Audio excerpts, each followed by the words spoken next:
Yes, very good morning to all. This is Tapas IAS. Tapas IAS में आपका स्वागत है।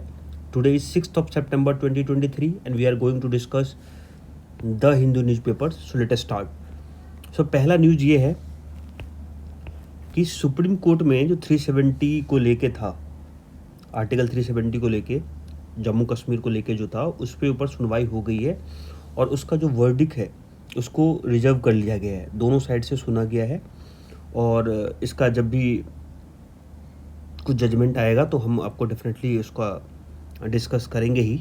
लगातार मैं इसको आपको एक्सप्लेन करता ही रहा हूँ कि जो भी छोटी छोटी चीज़ें इसमें डेवलपमेंट हुई हैं उसका डिस्कशन होता रहा है। अब देखते हैं कि दीवा चंचू साहब कहते हैं कि जजमेंट को रिजर्व किया है और ये जजमेंट किसके लिए था। तो एब्रोगेशन ऑफ स्पेशल स्टेटस जो था 370 आर्टिकल जम्मू कश्मीर को लेकर जो था, तो उसके लेके जो है वो जजमेंट आने वाली है, तो इसको रिजर्व किया गया है। तो ये अपने लिए इम्पोर्टेंट है। जजमेंट आने दो, फिर देखते हैं क्या होगा। इसमें क्या है, the hearing which saw submission, दोनों साइड की सबमिशन सुना गया, बोथ पेटिशनर्स एंड गवर्नमेंट की साइड से। और गवर्नमेंट ने कुछ कहा है। गवर्नमेंट ने कहा कि इससे क्या होता है, टेररिज्म कम हुआ है, इन्फिल्ट्रेशंस कम हुआ है, स्टोन थ्रोइंग जो हो गया, वो गवर्नमेंट के कुछ आंकड़े दिए हैं कि आर्मी के ऊपर कितना अटैक कम हो गया है। और फिर सुप्रीम कोर्ट का ये कहना था कि आप ये बताओ कि इसको स्टेटहुड में, आप सबको पता होगा जम्मू कश्मीर पहले स्टेट था, अभी यूटी है, तो उसको स्टेटहुड में कब चेंज करने वाले हो। तो उसके लेके लगातार बहस थी, न्यू डेवलपमेंट हो रही थी, तो मैंने आपको बताया भी था। इसके ऊपर कुछ खास जवाब आया नहीं है। बोला कि जब भी नॉर्मल कंडीशन हो जाएगा तब जो है वापस जम्मू कश्मीर को स्टेटहुड का जो है दर्जा वापस मिल जाएगा। तब देखेंगे कि इसमें जजमेंट किसके फेवर में जाता है। अभी तो रिजर्व्ड है, रिजर्व करके रखे हैं। अब जब दोनों साइड को सुन लेते हैं, सबमिशन सुन लेते हैं, तो कुछ दिनों के लिए कोर्ट अपना जो है उस पर एनालाइज करने के लिए रिजर्व कर लेता है उस चीज़ों को। अब जब कोर्ट को सही लगेगा तो वो फैसला सुनाएगा। तो अभी तो रिजर्व है 370 पे जजमेंट, तो अभी देखते हैं। तो आ जाने देते हैं, फिर देखते हैं इसके ऊपर। हाँ यस, जो दूसरा इंपॉर्टेंट टॉपिक है कि Bharat replaces India in G20 invitee from president. अब प्रेसिडेंट जो मुर्मू साहब हैं, मैडम साहिबा, तो वो, वैसे आप लोग देखा होगा कि प्रेसिडेंट ऑफ इंडिया लिखा आता है ना। अब क्या हुआ है कि G20 में जो गेस्ट आए हैं उनको इनवाइट किया खाने पे, कि खाने पे आओ, मिलो। और उसके बाद प्रेसिडेंट ऑफ इंडिया की जगह पे प्रेसिडेंट ऑफ भारत। अब अगर आप आर्टिकल 1 देखेंगे तो स्टार्टिंग ही होता है इंडिया दैट इज भारत। तो ऐसा तो नहीं है कि इंडिया का नाम भारत नहीं है, लेकिन मोस्टली कम्युनिकेशन में रिपब्लिक ऑफ इंडिया बोला जाता है। लेकिन अपने कॉन्स्टिट्यूशन में इंडिया दैट इज भारत दोनों है, आपको ये समझना है। तो हुआ क्या है कि गवर्नमेंट ने जो G20 में जो प्रेसिडेंट हैं जो इनवाइट किए हैं इंडिया का, तो उसने लेटर पे प्रेसिडेंट ऑफ इंडिया की जगह पे प्रेसिडेंट ऑफ भारत लिखा है। तो उसको लेके बवाल हो गया है कि आप नाम चेंज करने वाले हो क्या, क्या भारत रिप्लेस हो जाएगा, इंडिया को रिप्लेस कर देगा। तो भाई ऐसा तो कुछ है नहीं। और अगर ऐसा होता है तो क्या कॉन्स्टिट्यूशन को अमेंडमेंट, बहुत सारी चीज़ें स्टार्ट हो गई कि कॉन्स्टिट्यूशन को अमेंड करना पड़ेगा, वो भी नहीं करना पड़ेगा कि आर्टिकल 1 ऑलरेडी लिखता है कि इंडिया दैट इज भारत। तो बहुत सारी चीज़ें स्टार्ट हो गई है। तो हमको, हमारे लिए जो इम्पोर्टेंट है वो समझेंगे, हमें पूरे जहाँ की चीज़ें नहीं समझनी है। क्या इंडिया जो है दैट इज भारत है, तो आर्टिकल 1 कहता है कि इंडिया जो है वो भारत है। और भारत के पुराने नाम तो बहुत थे, हिंदुस्तान था, आर्यवर्त था, ये सब कॉन्स्टिट्यूशन में नहीं है, लेकिन भारत है तो इस पर लिखा। फिर इसके ऊपर ये तो हो गया कि yes India that is Bharat है, कॉन्स्टिट्यूशन में मेंशन है, तो आप लिख सकते हो। लेकिन इसका पीछे का रीजन क्या है, आज तक नहीं लिखा गया तो अभी क्यों लिख रहा है?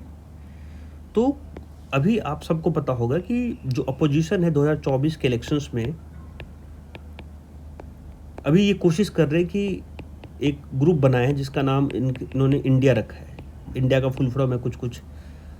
तो अब हर जगह पे ये इंडिया की बातें करते हैं, अपने को लगता है, सबको लगता है कि ये इंडिया की बातें हो रही एक्चुअली, लेकिन वो अपोजिशन की बातें हो रही होती है। तो इन्होंने इंडिया से बचने के लिए, जैसे आप देखोगे बीजेपी प्लस अलायंस जो है, ये सब पॉलिटिकल न्यूज है लेकिन थोड़े बहुत समझ में आना चाहिए, उसको एनडीए कहा जाता है। और इससे पहले अगर आईएल लगाते हो तो इंडिया हो जाता है। इसमें आई का खेल है कि आई आगे लगा दो और बीच में लगा दो तो इंडिया बन, तो इससे इन्होंने इंडिया बनाया है अपोजिशन ने। और बीजेपी वाली का इंडिया में से एनडीए था। तो नाम कुछ इसी तरीके का सोच कर रखा जाता है, कोई इसमें बड़ी चीज़ है नहीं। तो बीजेपी पार्टी कह रही है कि ऐसा कुछ भी नहीं है, कि जो है जो भारत नाम चेंज किया जा रहा है और किया नहीं जा सकता है, ऐसा भी है कि नहीं किया जा सकता है। हर चीज़ को चेंज करने के कुछ अपने वो हैं, उसको उस तरीके का फॉलो करोगे पार्लियामेंट्स में, कॉन्स्टिट्यूशंस में। अगर तुमको इंडिया नहीं रखना है, भारत रखना है, तो ये इंडिया वर्ड को हटाना पड़ेगा ना तुम्हें कॉन्स्टिट्यूशन से। तो उसके लिए भी फिर कॉन्स्टिट्यूशनल अमेंडमेंट लगता है, समझ रहे हो। लेकिन फिलहाल तो इंडिया दैट इज भारत है, आर्टिकल 1। तो आप तो इंडिया भी बुला सकते हो और भारत भी बुला सकते हो। तो ये अपोजिशन वाले जो कह रहे हैं कि रूलिंग पार्टी जो है वेलकम किया है यूज ऑफ भारत इंडिया की जगह पे, तो कर सकते हैं, ऐसा नहीं है कि नहीं। It is clearly stated that constitution that India that is Bharat is a union of state, so where is there any need of any change. तो चेंज की तो जरूरत है ही नहीं, यूनियन मिनिस्टर ये कह रहे हैं। तो ये तो बात सही है कि इंडिया दैट इज भारत है। तो आप लोग को ये समझ में आना चाहिए कि कोई अगर गवर्नमेंट इंडिया को प्रमोट करने से छोड़ के अगर वो भारत को प्रमोट कर रहा है, और वो भी एक ऐसे मंच पे जहाँ पे सारे वर्ल्ड के डेलीगेट्स आ रहे हैं, डेलीगेशंस आ रहे हैं, तो उस समय पे इंडिया क्यों ना कहा गया और भारत क्यों कहा गया। तो ये डिबेट हो सकती है कि अगर लगातार से अगर हम इंडिया, और वो लोग भी अवेयर है इंडिया के बारे में, तो इंडिया कहा जा सकता था। लेकिन अगर आप भारत भी कह रहे हो और उनको बता रहे हो कि इंडिया का नाम भारत भी है और ये पहले भारत भूमि हुआ करती थी, तो डिफरेंट जो हमारे कल्चर्स हैं, तो इसमें कुछ है नहीं ऐसा। तो आप लोग को बैलेंस रखना है कि इंडिया जो है वो भारत है। कम्युनिकेशन पर्पस से हम उसको इंडिया कहते हैं, ब्रिटिशर्स ने इसको इंडिया नाम दिया होगा, तो राइटर डिफरेंट चीज़ें लिखते हैं इस टाइप का। तो इसमें इसको लेके बवाल हो गया है, तो आपको ये चीज़ें समझ में आना चाहिए। लेकिन भारत रिप्लेस कर देगा इंडिया का, ये दूर तक अभी इस टाइप की चीज़ें हैं भी नहीं। और जहाँ तक मैं समझ पा रहा हूँ तो कानूनी तरीके से कि इसमें कोई कॉन्स्टिट्यूशनल अमेंडमेंट की ज़रूरत नहीं है। अगर आपको कोई चीज़ हटानी है या डालनी है तो आपको ज़रूरत पड़ती है कॉन्स्टिट्यूशन की अमेंडमेंट की। लेकिन कोई चीज़ ऑलरेडी है कॉन्स्टिट्यूशन में तो उसका यूज़ करने से कुछ होता नहीं है। मैं आपको 2-3 केसेज और बताऊंगा। इससे पहले महाराष्ट्र के एक एक्टिविस्ट थे, आगे बताऊंगा मैं, वो भी कोर्ट गए थे। कोर्ट ने वहाँ भी बोला था कि तुम्हारा इंडिया है, तुम इसको भारत बोलो या इंडिया बोलो, तुम्हारे ऊपर है, इसमें कौन सी बड़ी चीज़ है। तो टीएस ठाकुर हुआ करते थे उस समय, और फिर बोबडे साहब के समय में भी एक केसेज आए थे इंडिया दैट इज भारत को लेके, तो वो हम समझेंगे। तो कुछ इसमें है नहीं, 2 कोर्ट में ऑलरेडी केसेस गए हुए हैं एक्टिविस्ट को लेके, तो ये था। फिर थर्ड जो है वो है कि मैंने आपको बताया था कि जो एक एमपी थे जम्मू कश्मीर के, उन्होंने कुछ इस टाइप के नारे लगाए होंगे, तो कोर्ट ने उससे एफिडेविट मांगा था, तो उन्होंने एफिडेविट 370 को लेके दिया है। वो पेटिशनर भी हैं 370 को लेके, तो उनको तो ये बनता है कि आप पहले तो जम्मू कश्मीर को इंटीग्रल पार्ट ऑफ इंडिया मानो, तब तो आप पिटिशन डायल कर रहे हो, तब फिर आप पिटिशन आपको सुप्रीम कोर्ट सुनेगी कि हाँ पहले तो आप जो ओथ लिए हो एमपी का पहले वही फुलफिल कर लो। तो उसको लेके था, तो वो मैंने आपको कल भी बताया था पेपर में, आज पेपर ने उसको थोड़ा सा हल्का सा दिया है। बाई इलेक्शन हुआ है कुछ जगह पे, तो बाई इलेक्शंस चलते रहते हैं, उसका रिजल्ट आने वाला है, तो कोई इंपॉर्टेंट नहीं है। यस, अब सिटी को लेके एक न्यूज़ है कि अब G20 हो रही है, इंडिया होस्ट कर रहा है, तो बहुत सारे डिस्ट्रक्शंस होंगे दिल्ली में। अब ऐसा नहीं है कि कंप्लीट लॉकडाउन हो जाएगा, तो फिर वही पुलिस जो है ऑफिसर्स वो ये कह रहे हैं कि इंटायर दिल्ली जो है वो ओपन है, ओनली कुछ पार्ट ऑफ न्यू दिल्ली में जो है वहाँ पे कर्ब लगाया गया है, थोड़ा सा उसकी जो चीज़ें हैं उसको रिस्ट्रिक्ट सिक्योरिटी पर्पज़ से। अब इतने बड़े बड़े डेलीगेशंस आएंगे तो उनकी सिक्योरिटी डेफिनेटली एनएसजी कमांडो और डिफरेंट जो ऑफिसर्स हैं वो करेंगे, लेकिन फिर भी कोई चूक ना हो, ये हमारी रिस्पॉन्सिबिलिटी है।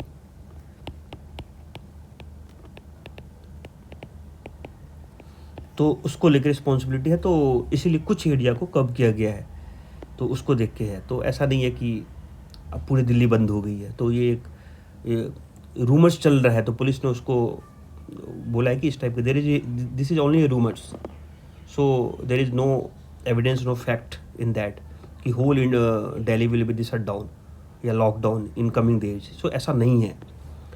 Delhi now has more E bus than any other city. तो यस, ई बस को लेकर तो अच्छा काम कर रही है दिल्ली गवर्नमेंट, तो ये तो है ही। तो कुछ 800 700 800 और लॉन्च करके 400 बसेज लॉन्च किए। We already had 400 e buses, अब जो होगा वो 800 हो जाएगा। तो ई बस को लेकर तो मैं हमेशा बोलता हूँ कि आपको अगर पॉल्यूशन को कंट्रोल करना है, और ऐसी सिटी में जहाँ पे पॉल्यूशंस बहुत ज़्यादा हैं, तो आपको इलेक्ट्रिक बसेस, ई बसेस की बहुत ज़्यादा ज़रूरत है। आपकी पब्लिक ट्रांसपोर्ट जो हो ना, पब्लिक ट्रांसपोर्ट जो है वो लेस, अगर आप पॉल्यूटेड नहीं कर सकते, ख़त्म नहीं कर सकते, तो लेस पॉल्यूटेड होना चाहिए। तो आप इस पे ध्यान दें, तो इस पे गवर्नमेंट का ध्यान है।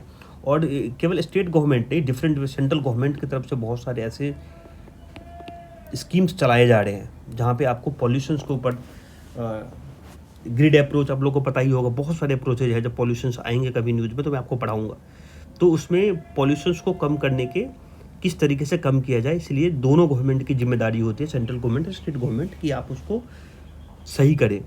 फिर बहुत सारे न्यूज़ में कुछ साल पहलों तक, अगर आप 2-3 साल पहले तक देखेंगे तो आप कि पंजाब में जो है फार्मर्स वो उसको जला देते हैं, तो उसकी वजह से वहाँ का धुआं दिल्ली में आ जाता है। तो अलग अलग कंसेप्ट आपने सुना होगा, तो वो भी डिस्कस करेंगे किसी दिन, पूरा पॉल्यूशन को लेंगे, फिर उसको बाद एनजीटी समझेंगे। फ़िलहाल अभी न्यूज़ में नहीं है, तो हम उसको एक्स्ट्रा बर्डन नहीं डालते, कोई भी एक्स्ट्रा, कि अपने तरफ से ज्ञान बांटूँ। अब केरला हाईकोर्ट, आप अब देखो, ये न्यूज़ कल भी था कैरिंग कैपेसिटी के ऊपर, मैंने आपको बताया था। अब यह है कि आपने 13 हिल स्टेट की तो बात की सॉरी, तो 13 हिल स्टेट में आपने एक कमेटी बना दी। अब बोली भाई पता करो कि जो कैरिंग कैपेसिटी क्या है इस स्टेट की। इसी को लेकर केरला हाईकोर्ट ने भी बोला कि बहुत सारी जगह ऐसे केरला में भी है जहाँ पे आपको पता करना पड़ेगा कि इसकी हिल जो है, यहाँ पे जो केरला में जो हिल्स हैं, तो उसकी कैपेसिटी भी आप पता करो। तो उसको लेके केरला हाईकोर्ट ने इस टाइप का कुछ एक्सप्लोर करने के लिए कहा है। कैरिंग कैपेसिटी ऑलरेडी बता दिया हूँ कि मैंने आपको, कि कैरिंग कैपेसिटी क्या होती है, कि पॉपुलेशन एंड इन्वायरमेंट, इन दोनों में सही तालमेल होना चाहिए, इन दोनों में सही तालमेल होना चाहिए, बैलेंस होना चाहिए। तो ये ऑलरेडी डिस्कस्ड है, ऑलरेडी डिस्कस्ड कल के वीडियो में किया है मैंने, इसको अच्छे से किया है। तो इन्वायरमेंट की एक क्षमता होती है, सो आप अगर इन्वायरमेंट की जितनी क्षमता है, अगर उससे ज़्यादा अगर आप वहाँ पे, आपकी पॉपुलेशन डिपेंडेंसी हो जाएगी, पॉपुलेशन की डिपेंडेंसी वहाँ ज़्यादा है, तो जितने भी नेचुरल चीज़ें हैं वहाँ पे वो धीरे धीरे ब्रेक होना स्टार्ट हो जाएगा। उसी को कहते हैं कैरिंग कैपेसिटी ऑफ जो भी हिल्स हो या फिर नेचर्स हो वहाँ के, या फिर वहाँ पे जो भी वहाँ के फ्लोरा फोनाज हो, ठीक है। तो वो कैरिंग कैपेसिटी पॉपुलेशन को, कितने पॉपुलेशन को कैटर कर सकता है, सर्विस दे सकता है, ताकि इन्वायरमेंट जो है सस्टेनेबल हो, डिग्रेड ना हो जाए, उनकी जो अपनी सेंटिटी है इन्वायरमेंट की वो ख़त्म ना हो जाए उस पॉपुलेशन को सर्व करते करते। तो आप इसको ध्यान रखिएगा। तो केरला गवर्नमेंट ने इस टाइप की चीज़ें कही है। नेक्स्ट देखते हैं।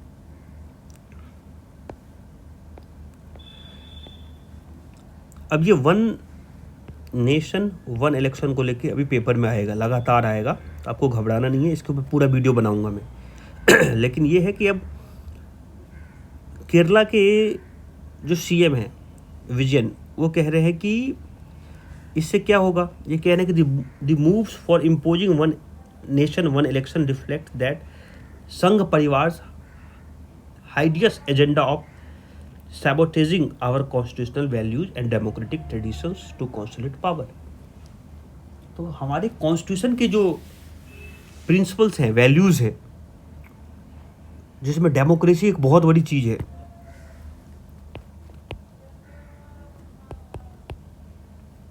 इसको सैबोटेज करने की कोशिश कर रही है, इसको सप्रेस करने की, इसको ख़त्म करने की एक प्लानिंग है। और ये संघ परिवार का एक एजेंडा है, इस टाइप का इनका स्टेटमेंट है। और ये केरला के सीएम है। फिर ये कहते हैं कि जो लिंग्विस्टिक डाइवर्सिटी है या फिर जो रीजनल डाइवर्सिटी है या फिर जो रिलीजियस डाइवर्सिटी है, जो एक स्पिरिट है डेमोक्रेसी फेडरलिज्म का, उसको भी ख़त्म करने की कोशिश की जा रही है। तो आप इस सब चीज़ों को समझिएगा। कुछ बड़े बड़े वर्ड नहीं बोला मैंने, सब इन्हीं का बोला है जो ये कह रहे हैं। Ethnic, linguistic, regional and religious diversity and spirit of democratic federalism, जिसके ऊपर ये कंट्री जो है पार्लियामेंट्री इलेक्टोरल सिस्टम जो बंधा हुआ है, जो टिका हुआ है, उसको डैमेज करने की कोशिश कर रही है। और जब भी मैं इस टाइप की चीज़ें पढ़ाता हूँ तो इसमें कोई पर्सनल ओपिनियन होता नहीं है मेरा। इसमें यह है कि अब ये लेफ्ट है वर्सेस राइट। सो ये मान लो पैरामीटर है, तो इसमें लेफ्ट मान लो, अगर और अल्ट्रा लेफ्ट हो जाता है, इधर इधर राइट विंग और इधर अल्ट्रा राइट विंग हो जाता है। अब डेफिनेटली इनके कुछ सोच होंगे। अगर इस टाइप की चीज़ें अगर सरकार अगर कह रही है कि वन नेशन वन इलेक्शन है, ये ऑपोजिशन में है, तो इनकी लेफ्ट वालों की अपनी एक आइडियोलॉजी होगी, तो वो उस आइडियोलॉजी को प्रोपगेट करने की कोशिश करेंगे, राइट वाले उसको काउंटर करेंगे। बहुत सिंपल है, कोई इसमें ऐसा है नहीं कोई रॉकेट साइंस है। तो इसको काउंटर करेंगे। तो अगर इस टाइप की कोई पॉलिसी लाएंगे जो बहुत ज़्यादा चर्चे में होगी, तो राइट विंग से आरएसएस रिलेट करता है, तो बोलेंगे ये आरएसएस का एक एजेंडा है। तो इस टाइप की चीज़ें पॉलिटिक्स में होती हैं, नेचुरली होती हैं। तो इन्होंने ये बोला है कि इसमें linguistic, regional and religious diversity जो है वो ख़त्म हो जाएगा अगर इस टाइप की चीज़ें होंगी, तो साइमल्टेनियस पोल्स होंगे। तो देखते हैं, इसको थोड़ा सा बड़ा हो जाने दें, फिर देखते हैं। अब जो प्रज्वल रेवन्ना है, ये जो है वो जो है स्टे को लेके हाई कोर्ट से इनको रिलीफ नहीं मिला, तो सुप्रीम कोर्ट गए हैं। और ये एचडी देवगौड़ा के ग्रांडसन है, तो इसीलिए न्यूज़ में था। बस करप्शन का केस है, तो कोई इम्पोर्टेंट नहीं था, लेकिन फिर भी आपको बता दी। यस, इंडिया वर्सेस भारत, अब ये ऐसा है। तो बस ममता दीदी कह रही हैं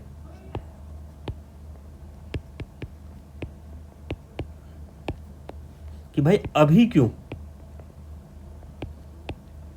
अभी क्यों, क्या ज़रूरत है इसकी, इंडिया कह लो ना। और इसमें नया क्या है, सारे लोग तो भारत कहते ही हैं, भारत माता की जय नहीं कहते हो, तो हम कहते ही हैं, लेकिन अभी बोलने की क्या ज़रूरत है। तो अब ये तो आपको पता ही है कि ये बहुत बड़ा न्यूज़ बन जाएगा, इंडिया दैट इज भारत। तो आपके लिए आर्टिकल 1 जो हो जाएगा इम्पोर्टेंट हो जाएगा। आर्टिकल 1 के ऊपर पूरी वीडियो है, polity series, complete polity series, मैंने बना रखी है, 15-20 मिनट की वीडियो, आप देख लेना अगर आर्टिकल 1 में डाउट हो तो। पूरी पॉलिटिक मैं कंप्लीट कराऊंगा, उसका 3 लेक्चर आ चुका है, तो आप देख लेना। उसमें आर्टिकल 1 बहुत, और उसमें स्टार्ट ही किया हूँ मैंने इंडिया दैट इज़ भारत के ऊपर, और भारत उसका नाम है, तो आप बोल सकते हैं। तो ममता दीदी का कहने का है कि अभी क्यों, भारत का संविधान, भारत तो लिखा ही है, what is new in this and why you are using these words right now, वो भी G20 के समिट के ऊपर। तो उसको ऊपर फिर स्पेशल सेशन भी पार्लियामेंट का आने वाला है, शायद 16 सितंबर से। तो इसमें क्या इसके ऊपर डिस्कशन होगा या फिर 1 नेशन 1 इलेक्शन के ऊपर डिस्कशन होगा, तो देखते हैं। केजरीवाल साहब भी यही कह रहे हैं कि G20 उसको, कि इंडिया ब्लॉक जो है, जो बना है बीजेपी के अगेंस्ट में वर्सेस बीजेपी, अगर बीजेपी को लगता है कि भारत, इंडिया को भारत कर देने से सही हो जाएगा काम, तो क्या इंडिया वाले जो ब्लॉक बनाए हैं इसका नाम भारत नहीं रख सकता है? अगर तो बीजेपी भाग रही है ऐसी चीज़ से, पॉलिटिकल चीज़ें हैं, मैं छोटा छोटा बस आपको दे देता हूँ। नेक्स्ट, तो ये देखते हैं क्या है।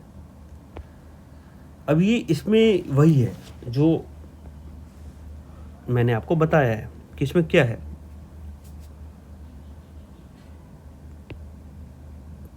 Carrying capacity of hill state, ये बार बार आ रहा है, क्यों? क्योंकि कमिटी बनी है।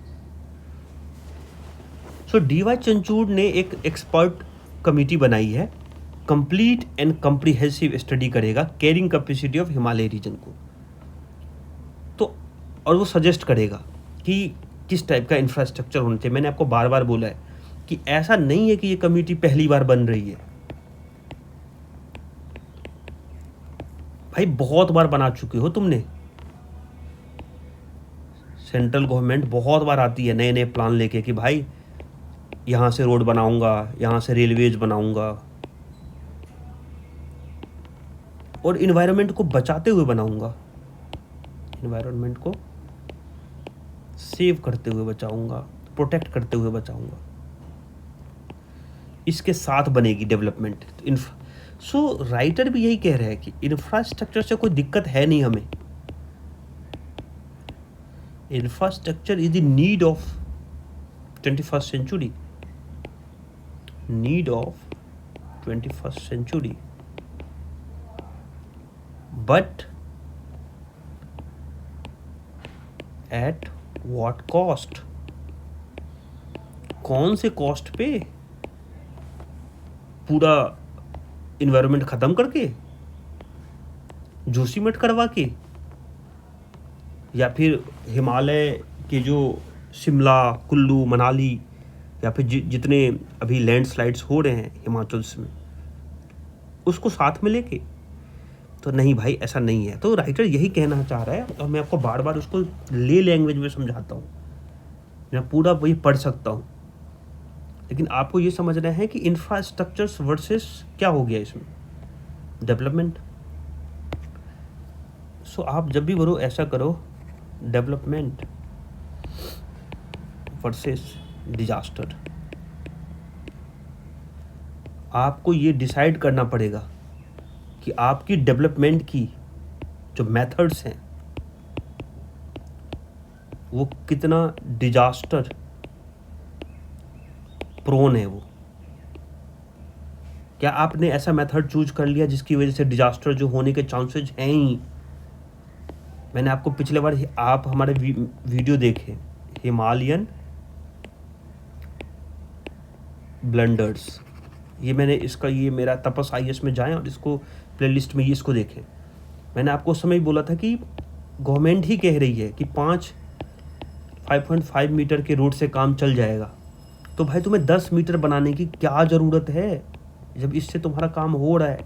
तुम्हारा काम ऐसा नहीं है कि नहीं हो रहा है, तुम ही कह रहे हो कि हो जाएगा, तो फिर 10 तो तुम डेफिनेटली, तुम मतलब बोलते ना आप भैंस मुझे मार, वो वाली सीन है कि अगर तुम 10 मीटर को मान लो, कल तो तुम्हारी नीड इतनी हो जाएगी। गांधी जी कहते थे ना कि कि तुम्हारी नीड की फुलफिलमेंट हो सकती है, पर तुम्हारी ग्रीड की नहीं हो सकती है। तो हमारी ग्रीड तो ऐसी है, ह्यूमन की टेंडेंसी ऐसी है कि हमको जितना चाहिए उतना मिल जाए। एक कंसेप्ट सुना होगा आप लोगों ने, सस्टेनेबल डेवलपमेंट।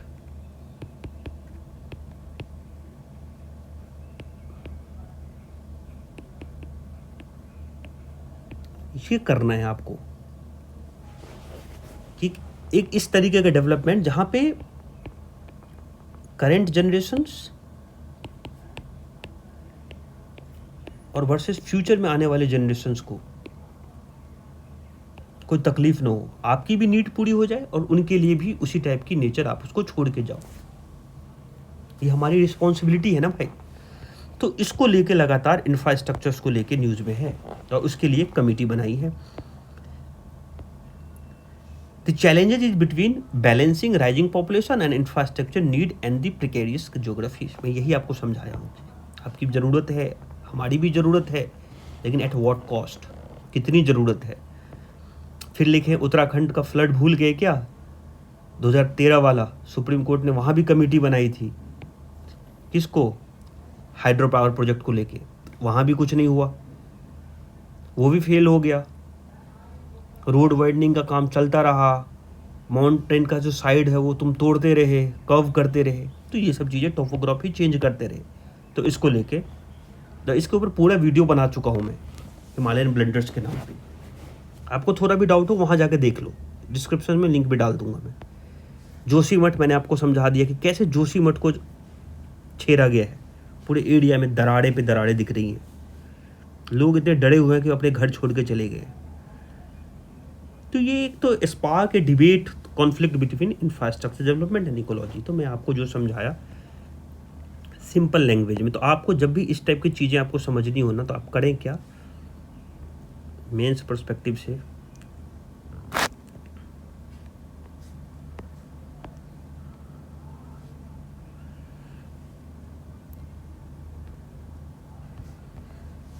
तो आप इसको ऐसे देखो,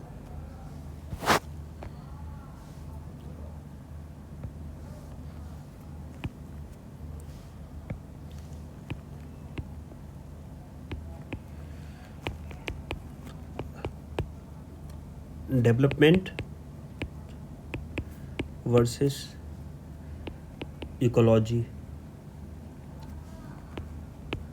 या इंफ्रास्ट्रक्चर्स वर्सेस इकोलॉजी, या फिर आप इसको देखें डेवलपमेंट वर्सेस डिजास्टर। आपके दोनों प्रोस्पेक्टिव्स आने चाहिए। यू आर बिकमिंग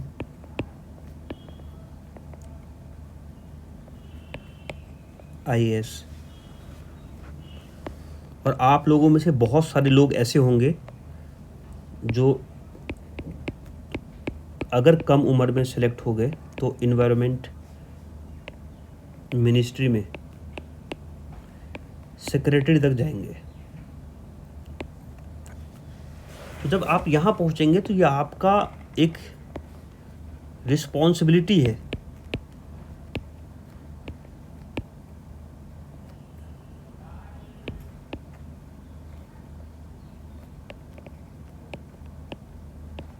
कि आप किस टाइप का पॉलिसी, किस टाइप का आपका एटीट्यूड इन्वायरमेंट को लेके है। क्या आप चारवाका को फॉलो करते हैं, आज का आज खाओ यार, कल का कल देखेंगे साला, तो उस टाइप की चीज़ें आपको करना है, तो आप उसको ध्यान रखें। या फिर आपको इस टाइप का है कि बैलेंस अप्रोच होना चाहिए, एक लोकल एरिया है, उसकी कुछ अपनी नीड है, और जो बाहर वाले आउटसाइडर्स हैं, जो टूरिस्ट हैं,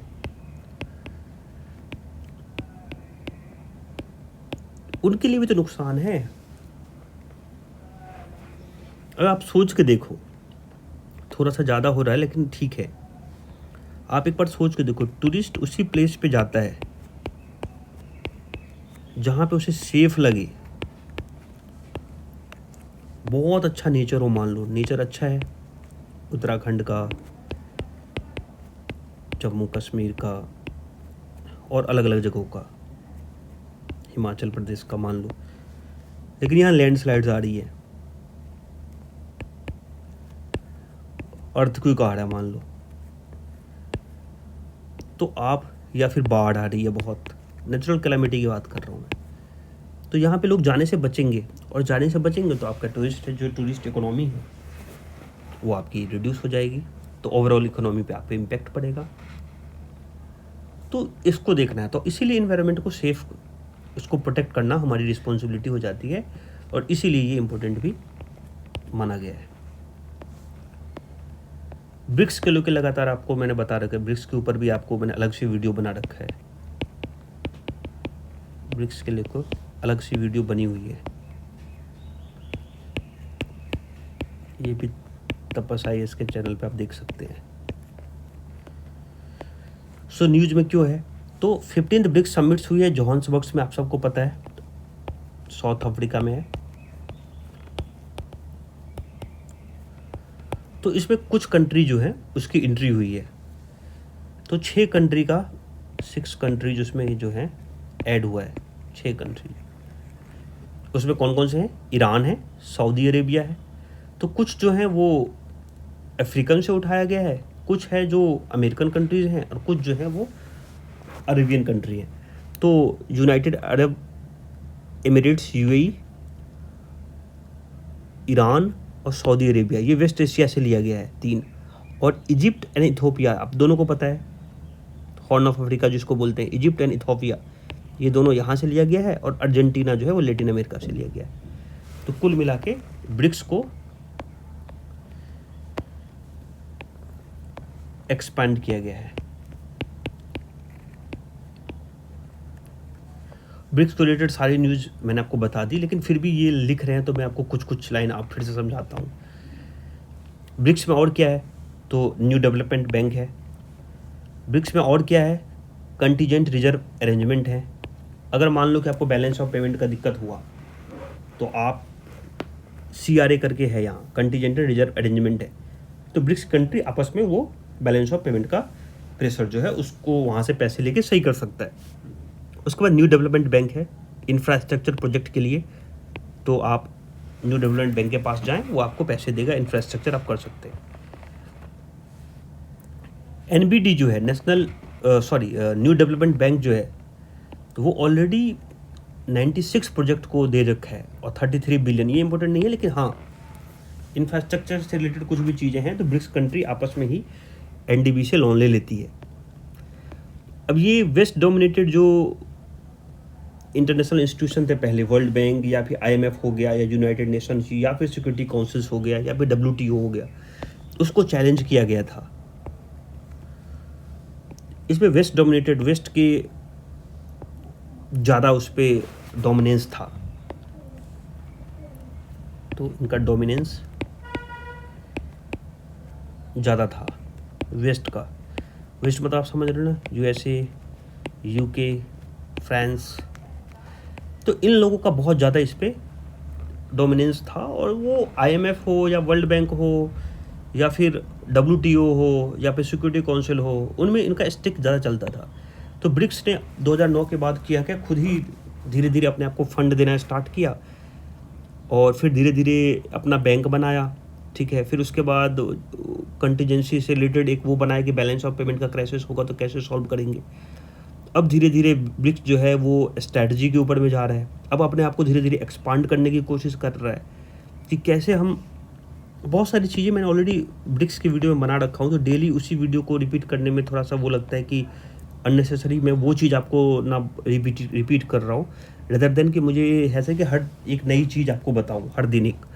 फिर भी मैं बताता हूँ कि जैसे ये तो इतना चीज़ हो ही गया, पर ऑयल का भी अगर मान लो कि आप सऊदी अरेबिया को ऐड कर दिए, ईरान को ऐड कर दिए, इजिप्ट, इथोपिया, और फिर एक अर्जेंटीना, अगर आप इस टिप चीज़ों को, अगर इस सब को ऐड करते हो, प्लस यूएई नहीं भूलना है, यूएई, अगर आप ऐसी कंट्री को ऐड करते हो जो जिनके पास अच्छा खासा ऑयल है, तो ऑयल की जो नीड है इंडिया और चाइना को, वो तो रसिया से और इन लोगों से पूरा हो ही जाएगा। तो डेफिनेटली ऑयल ही जो है, फ्यूल ही जो है, ये नीड है एक टाइप का, जिससे डेवलपमेंट डिपेंडेंट करता है।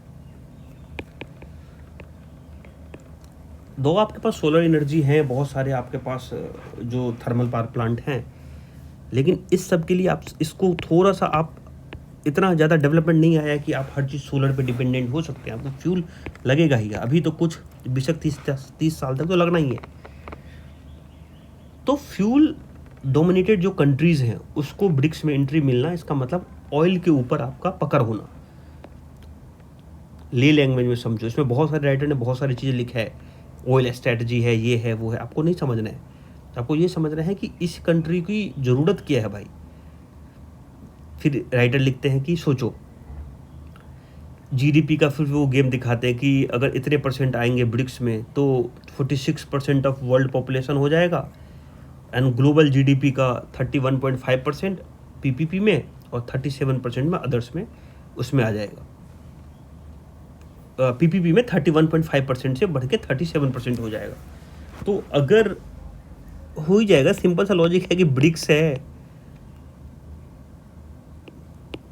साउथ अफ्रीका, चाइना, इंडिया, ये दोनों को जोड़ोगे तो 140 करोड़ की आबादी तो केवल इंडिया की है। समहाउ 135-140 के आसपास कुछ दिन पहले तक इनकी है। तो वर्ल्ड की जो दो सबसे जो पॉपुलेशन वाइज कंट्री है वो तो है ही इसमें। फिर और लोगों को आप अर्जेंटीना को, ब्राज़ील को भी ऐड कर रहे हो, तो ऐसे करके आपके पॉपुलेशन तो अच्छे खासे हो जाएंगे। तो वही लिख रहे हैं कि 46% ऑफ वर्ल्ड का पॉपुलेशन एंड 31 से बढ़ के 37% ऑफ जीडीपी, वो पीपीपी में बोल रहे हैं। तो उसको लेके ये बोल रहे हैं। फिर वो बोल रहे हैं कि अगर 5 कोर मेंबर को देखोगे तो 23% ऑफ ग्लोबल एक्सपोर्ट करता है, 19% ऑफ इंपोर्ट। ये डेटा है, मैं इसमें ज़्यादा बिलीव करता नहीं हूँ। मैं इसको क्रक्स में इम्पोर्टेंट है हमारे लिए कि क्या है, रेलिवेंसी क्या है।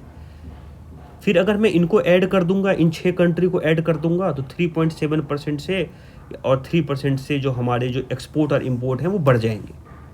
तो उसको लेके कुछ डेटा राइटर देते हैं, एम्बेसडर रहे ओमान के पहले ये। फिर उसके बाद ये बोलते हैं कि वेस्ट एशिया आर ऑलरेडी, अब देखोगे जो 35% of the Saudi oil production goes to China और इंडिया, ये दिखा रहे हैं। और Russia already a major oil supply to China India.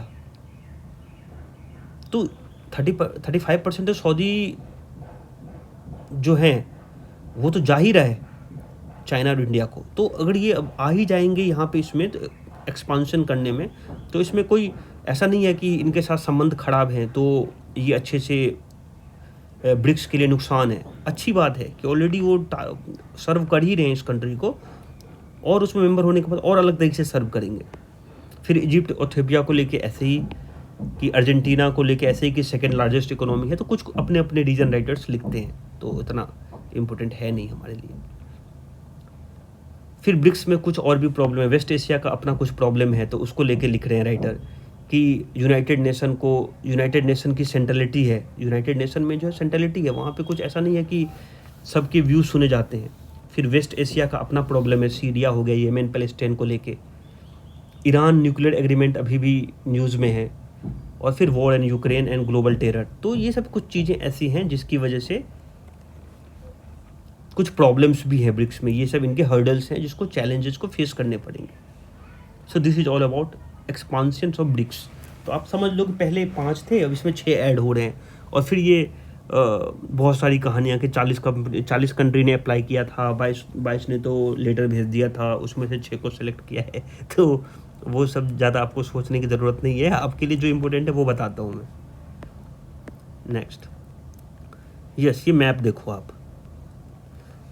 आपने ये मैप देखा होगा, माली, नाइजर को बताया था मैंने, आपके नहीं देखा है तो अब देखो ये कैसे नाइजर में जो है मिलिट्री ने डेमोक्रेटिकली चुनी हुई सरकार से पावर छीन के और खुद के पास ले लिया।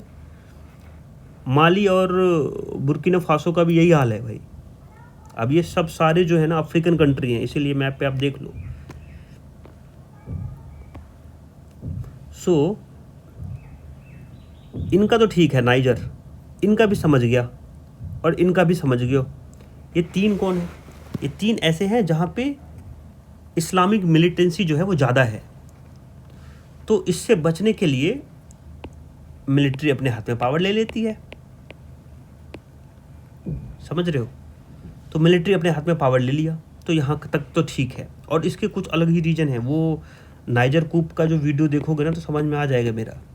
नाइजर कूप का वीडियो है तपस पे, जहाँ भी डाउट रहता है मैं लिख देता हूँ। आप जाओ नाइजर कूप देखो, पूरा समझ में आएगा कैसे आप डेमोक्रेटिकली चुनी हुई सरकार को हटा के आपने, और कैसे फ्रांस का रोल है उसमें। ये सब जो है वो पहले फ्रांस की वो हुआ करती थी, तो आप उसमें रोल, फिर रसिया का कैसे उसमें इन्वॉल्वमेंट है, पूरा वीडियो बना चुका हूँ मैं, रिपीट नहीं करूँगा वही बार बार, ताकि तुम्हारा भी टाइम जाए और अपना भी जाए। तो नाइजर कूप्स तो हमें समझ में आ गया। माली की भी समहाउ यही हालत है कि वहाँ भी इस्लामिक मिलिटेंसी ज़्यादा है, और बुर्किना फासो भी है, सूडान का भी हमने सुना है। ये 3-4 तो हैं ही जहाँ पे मिलिट्री ने अपने हाथ में पावर ले लिया, छीन लिया। लेकिन अब नया है गेबोन को लेके भाई, इसको लेके न्यूज़ में है आज। तो गेबन के आसपास का देखो, रिपब्लिक ऑफ कॉन्गो हो गया एक, उसके बाद ये तो इसको टच नहीं कर रहा है, कैमरून टच कर रहा है, तो कैमरून को देख लो। तो ये दो जो हैं, इसमें गैबोन में ऐसा हुआ क्या? तो प्रेसिडेंशियल इलेक्शंस हुए और मिस्टर बोंगोल जो है वहाँ पे जीते। 2009-10 की बात है। उससे पहले इनके फादर जो रहे हैं 42 साल तक यहाँ रहे, इनकी ये रही है सरकार। अभी जो है मिलिट्री ने इसको ले लिया है। तो इलेक्शन में कुछ इस टाइप की चीज़ें हुई, और जो इनके जो आर्मी थे, जिनका काम था इनको प्रेसिडेंट को प्रोटेक्ट करना, उन्होंने अपने हाथ में पावर लिया है। और ये ऐसा बोला जाता है कि ये फ्रांस के एलाइज हैं पहले से, तो उसको लेके गेबन जो है, और ये गेबन जो है जो ऑयल रिच कंट्री है, ओपेक का मेंबर है ये भी ऑयल रिच, तो यहाँ पे अच्छा खासा ऑयल है। तो उसको आप याद रखना कि गेबोन जो है वो न्यूज़ में है, आपको पूछा जा सकता है। तो ये ओपेक का मेंबर है, ऑयल रिच कंट्री है। प्रेसिडेंशियल इलेक्शंस हुए, पहले फादर और इनके 4 फादर जो होंगे 40-42 साल तक राज किए। 2009 में इनके बेटे को ट्रांसफ़र हुआ, मिस्टर बंगोल को। फिर इलेक्शंस हुई होंगे अभी, तो उससे सेटिस्फाइड नहीं हुआ, कुछ इस टाइप की चीज़ें हुई होंगी, तो उनकी मिलिट्री ने उनसे वो छीन लिया। अब वेस्ट कह रहा है कि भाई उसको रिस्टोर करो, वेस्ट का काम ही यही है कि जहाँ जहाँ डेमोक्रेसी खतरे में जाती है बोलती है कि भाई रिस्टोर करो। मिलिट्री ने तो अपने हाथ में पावर ले रखी है। और अफ्रीका के कुछ अभी हालात जो हैं कुछ इस टाइप के सही तो है नहीं। एक मैंने इस पे शॉर्ट्स भी बनाया था कि प्रॉब्लम ऑफ अफ्रीका, देखना आप उसको, 2 मिनट का है। खुद ही टेररिज्म से जूझ रहा है, इकोनॉमी है नहीं वहाँ पे इतनी अच्छी, मिलिट्री का वहाँ पे जो शासन है वो कुछ ज़्यादा ही तेज है। तो अफ्रीका खुद ही अपनी प्रॉब्लम से जूझ रहा है, साथ में एक ऐसी चीज़ है जहाँ पे लोगों का विश्वास ना हो। तो अब देखते हैं कि क्या कहना चाह रहे हैं राइटर। गैबोन को मैप पे दिखा दिया, yes. In July when the pro western regime of president, अब ये तुमको याद है मोहम्मद बेजूम, नाइजर कूप वाला है ये बंदा जीत के आया था नाइजर में, और मिलिट्री कूप हुआ और उसने उससे पावर छीन लिया। सेम चीज़ें इसके साथ हुई है। तो वेस्ट कहती है कि डेमोक्रेसी को रिस्टोर करो भाई। फिर बोले कि सेवरल कंट्री, जैसे मैंने तुमको दिखाया कि अफ्रीका में जैसे सूडान हो गया, माली, बुर्किना फासो हो गया, गोइना हो गया, हैव विटनेस, इस टर्म में तो ऑलरेडी ऐसी चीज़ें हो चुकी है। यहाँ पर मिलिट्री ने उनसे शासन, डेमोक्रेटिकली चुनी हुई सरकार से शासन छीन लिया है। लेकिन उसके रीजन अलग हैं। वहाँ पे मिलिट्री का शासन इसलिए है क्योंकि वहाँ पे इस्लामिक मिलिटेंसिया ज़्यादा है, तो उससे बचने के लिए मिलिट्री ले रही है। But the newer ruler of Niger dismiss the western ultimatum. Niger वाले में भी इन लोगों ने एक इकोनॉमिक वेस्टर्न का एक ग्रुप था जिन्होंने बोला था कि अगर तुमने नहीं इतने दिनों में डिस्टोर किया तो मैं अटैक कर दूंगा। याद है ना, इकोस करके होता था जो संस्था थी, ऑर्गेनाइजेशन जो थी इनकी, वेस्टर्न अफ्रीका की कंट्रीज हैं, कुछ लोग 13 या 15 कंट्रियाँ उसमें मिलके बनी हैं, पर उसका भी नहीं सुना नाइजर वाले ने, मिलिट्री ने। अब 1 महीने भी नहीं हुए, ये बता रहे with in a month another regime in Africa was toppled. Africa के दूसरे जो कंट्री हैं उसमें जो सरकार है उसको टॉपल कर दिया गया। रिच सोर्स गैबन, और ये जो है रिसोर्सेज रिच जो है जो गैबोन जो है उसके ऊपर की बात हो रही है। In case of Mali, Burkina Faso और नाइजर ऑल इफेक्टेड बाई, मैं यही समझा रहा हूँ, इस्लामिक मिलिटेंसिया से है। The military promise better security economic opportunity, कि मैं अच्छे तुमको सिक्योरिटी दूंगा, इकोनॉमिक डेवलपमेंट दूंगा, अपॉर्चुनिटी दूंगा, सबको आर्थिक स्थिति मजबूत कर दूंगा। पावर को कॉन्सेंट्रेट कर लिया तुरंत उसने। इन गेबन द रिपब्लिकन गार्ड, जो इनके गार्ड होते हैं, एक यूनिट है आर्म फोर्स का जिसका जॉब होता है प्रेसिडेंट को सिक्योर करना, उसने पावर को सीज कर लिया अली बेंगो से, जो डिक्लेयर किया था winner of disputed elections, election में डिस्प्यूट हुआ था उसको लेके। और मिस्टर बोंगो जो था वो पावर में था 2009 से, इसके फादर थे 42 साल से, ये कहानी मैंने तुम्हें सुना दी। अली बंगो अटेम्प्ट्स प्रिजर्व ऑयल, अब ये अली बंगो क्या था, ऑयल को प्रिजर्व करता था। ऑयल रिच कंट्री है, मैंने बता दिया तुम्हें, ओपेक में मेंबर है ये। विच forest reserve forest which covers 90% of Gabon earn him internationally applause, but at home, आप तुमको विदेश के से तालियां चाहिए थी तो घर में तुम्हारी ये हालत तो होगी। पर अपने फादर का कभी भी, जो फादर जिस तरीके से उन्होंने जिस तरीके से सर्व किया था उस वजह से कर नहीं पाए। He never manage to fill his father shoes. Gabon जो है वो मेंबर है, 1/3 लोग उनकी पॉपुलेशन जो है वो पॉवर्टी का शिकार है, 40% लोग जो हैं वो 15 से 24 साल वाले अनएम्प्लॉयड हैं।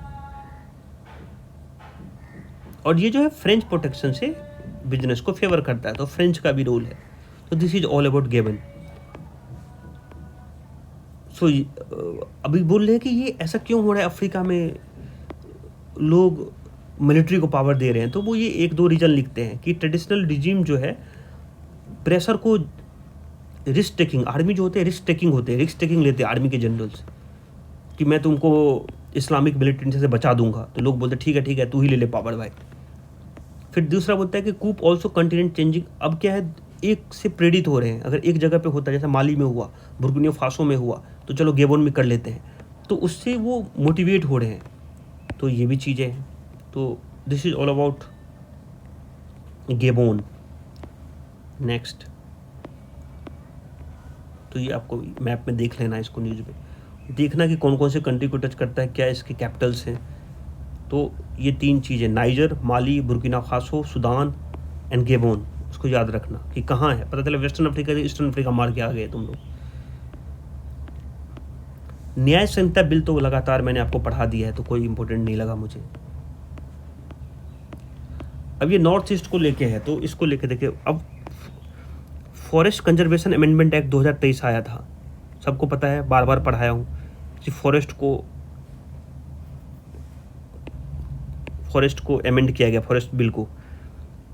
तो आया फॉरेस्ट कंजर्वेशन अमेंडमेंट एक्ट 2023। अब इसके अगेंस्ट में आ गए हैं कुछ स्टेट गवर्नमेंट, तो उसमें मिजोरम है। तो इस अमेंडमेंट का उसने विरोध किया है। The amendment allow the diversion of forest land for road. अब ये अमेंडमेंट ऑलरेडी पढ़ा चुका हूँ कि इस अमेंडमेंट में क्या हुआ है, रोड, रेलवे या फिर strategic linear project of national importance और कंसर्निंग नेशनल सिक्योरिटी को लेके 100 kilometre Indian international boundary line जो है, बॉर्डर जो है, लाइन ऑफ कंट्रोल जो है, उसके 100 किलोमीटर तक वो उस चीज़ का यूज कर सकते हैं। फॉरेस्ट की कटिंग हो सकती है, फॉरेस्ट की क्लियरेंस हो सकती है। Without a forest clearance, forest conservation act 1980 जो है, जिसके लिए फॉरेस्ट, अगर तुमको फॉरेस्ट काटना है तो कहीं से परमिशन तो लोगे।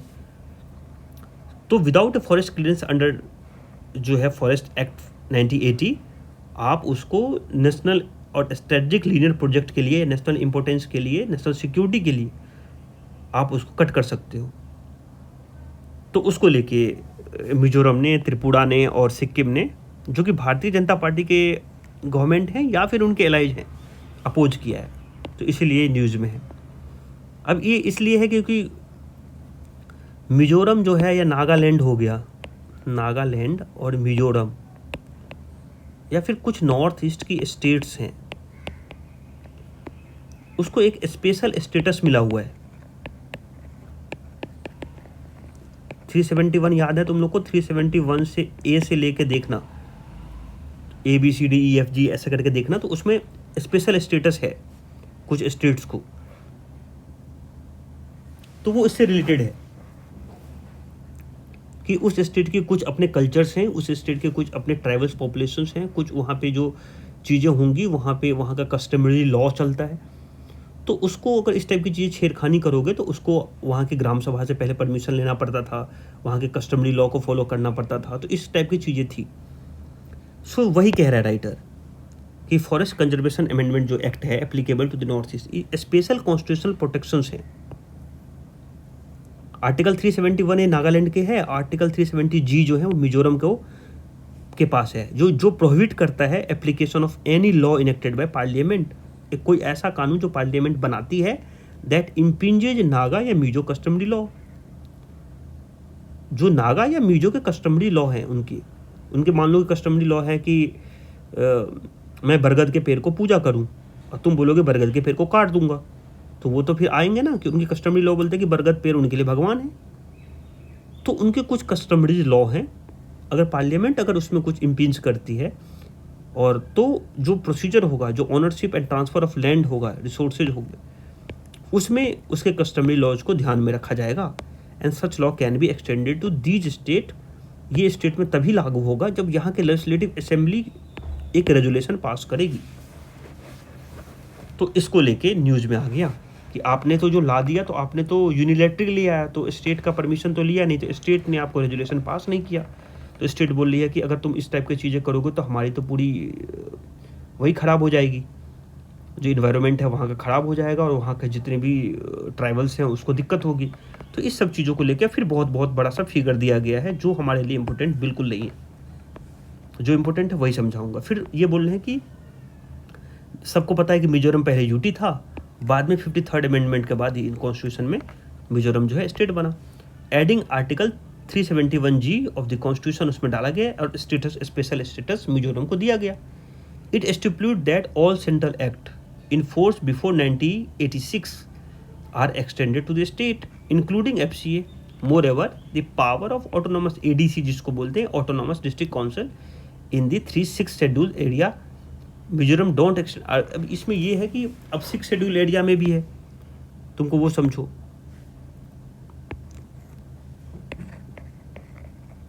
इस एरिया में बार बार बोलते AMMT करके है, 4 स्टेट हैं, और 5th शेड्यूल एरिया वो एरिया होता है जो इससे बाहर हो, कोई ऐसे स्टेट में जहाँ पे वहाँ पे ट्राइबल पॉपुलेशन रहता हो, तो वो 5th शेड्यूल एरिया में वहाँ पे भी अलग अलग टाइप की चीज़ें का रीजनल जो अपने उनके जो वो होते हैं वहाँ पे बनते हैं।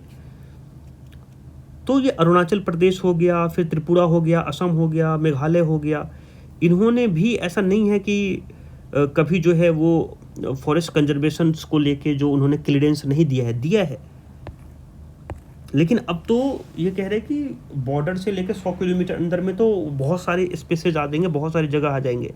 राइटर ने ऐसा क्लेम किया है कि अगर मान लो कि बाउंड्री से स्टार्ट करें 100 किलोमीटर में तो किसी का 10% एरिया आ जा रहा है, किसी का 50% आ जा रहा है, तो इसीलिए यहाँ पे डिबेट चल रहा है।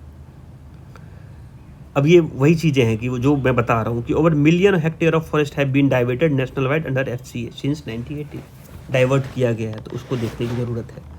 फिर फॉरेस्ट FRA जो होता है आप उसको देख लेना कि ये क्या है, कि recognisation of forest right act 2006 वाला है ये फॉरेस्ट लैंड। अब ये इसमें एक और भी है, गोवावर्धन वाला जो मैंने तुमको बताया था, गोदावर्धन, फॉरेस्ट का डेफिनेशन को इंक्रीज कर दिया गया था यहाँ पे। ये भी मैंने बार बार आपको बता रहा हूँ कि आप इसको याद रखना, ये जजमेंट मेंस के आंसर राइटिंग में लिखना कि गोदावर्धन केस क्या है, जहाँ पे डेफिनेशन ऑफ फॉरेस्ट है वो बढ़ गया, डिक्शनरी सेंस में आ गया। एक ऐसा एरिया, पहले क्या तो गवर्नमेंट जो जिस एरिया को डिसाइड करती थी वही गवर्नमेंट फॉरेस्ट एरिया होती थी, लेकिन इसमें बाद में इर्रेस्पेक्टिव ऑफ ओनरशिप, गवर्नमेंट का हो, किसी लोकल पीपल का हो, किसी उसका हो, वो सब फॉरेस्ट के अंदर आएंगे। तो फिर उसको वो फॉरेस्ट लैंड हो गया और उसको फिर तुमको ख़त्म करना है तो फिर से परमिशन लेना पड़ता है। तो सरकार इसमें एग्री होती नहीं है, तो फिर हर चीज़ों में क्लीयरेंस की ज़रूरत पड़ेगी उनको। तो ये वाला इसमें केस फंस गया। तो इसमें मोस्टली यही है, मैंने छोटे मोटे तरीके से तुमको समझाने की कोशिश किया। इसमें यही है, क्लीयरेंस को लेके है और स्पेशल स्टेटस को लेके है। तो एक बार देख लेना कि फॉरेस्ट कंजर्वेशन एक्ट 2023 वाला जो अमेंडमेंट एक्ट है उसमें उसके ड्रॉबैक्स क्या हैं और ऑलरेडी डिस्कसेस है। फिर वैक्सीन डिप्लोमेसी को लेके आ रहा है कि पहले कैसे जो वेस्टर्न कंट्री थे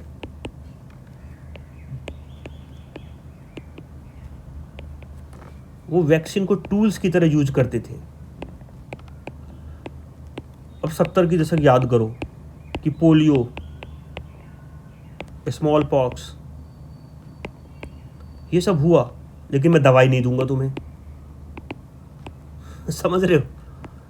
तो टूल्स की तरह, वैक्सीन को टूल्स की तरह यूज करते हैं। इसको वैक्सीन डिप्लोमेसी बोलते हैं अभी, वैक्सीन डिप्लोमेसी, समझ रहे हो? तो वैक्सीन डिप्लोमेसी होता था। तो अभी क्या हुआ, कोविड के बाद से जो वेस्ट डोमिनेटेड वैक्सीन एड हुआ करता था वो चेंज हो गया रसिया, चाइना और इंडिया के फेवर में।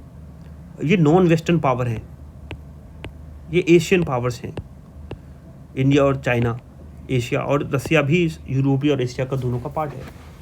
तो ये तीनों जो है वो वैक्सीन्स में टॉप करने लगे, बनाने लगे वैक्सीन्स।